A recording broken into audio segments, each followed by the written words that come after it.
Why don't more swimming pools have flow meters?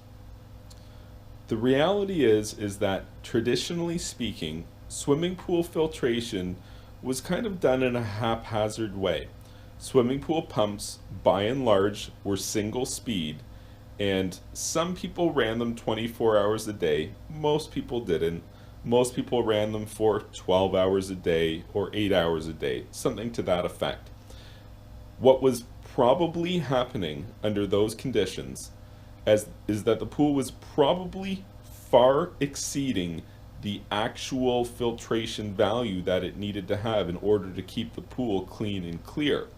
And so what ends up happening is you end up spending a lot more money on electricity than you need to. And that's the idea of variable speed pumps, is that you can reduce the RPM of the motor, you can reduce the inefficiencies of the system of moving water at high rates of speed versus moving them at lower speeds. And so what we will probably see moving forward with the pool and spa industry is we will probably see more residential swimming pools starting to have flow meters.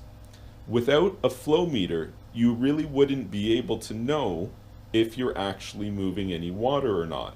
Sure, you can turn down the RPM of the motor, and yes, you will spend less money on electricity. But are you moving enough water to keep your pool clean and clear? Suddenly you actually need to do the real world calculation in order to determine how much filtration you actually need, as opposed to just turning on a very powerful pump and letting it consume a great deal of electricity, far overshooting the amount of flow that you actually need. Take a look at this pump that's running right now. This is a variable speed pump. It's running at 1200 RPM.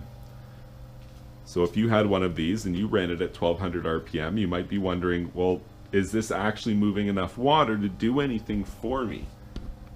I have a flow meter installed on my system, and so I can see that we're achieving about 26 or 27 gallons per minute of flow. If we ignore that some swimming pool peripheral equipment like chlorinators, saltwater chlorinators, or gas heaters require specific amounts of flow rates in order to turn on and operate, purely from a filtration perspective, having 26 or 27 gallons per minute of flow is a significant amount when it comes to filtration, and that would be more than enough for the average small to medium-sized swimming pool in order to operate. Now, if we were to take a quick look at the electrical consumption, when you run a motor at a low speed like this, we're only consuming 175 watts.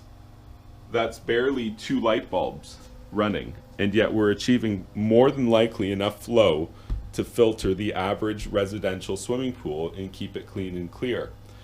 Without a flow meter, you wouldn't actually be able to calculate that. And so that's why most swimming pools don't have flow meters. Traditionally speaking, we didn't need them. You just overshot filtration, and that's kind of the way that it was done.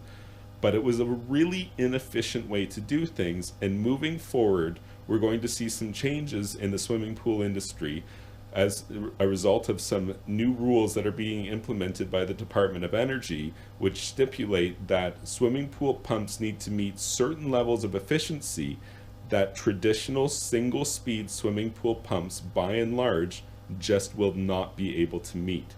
And so we will see more variable speed pumps on the market, and we'll see more need for monitoring flow rates. And so we will see, moving forward, in my opinion, more flow meters on residential swimming pool systems. If you found this information helpful, please be sure to like this video and subscribe to my YouTube channel. And you can check out my website, swimmingpoolsteve.com.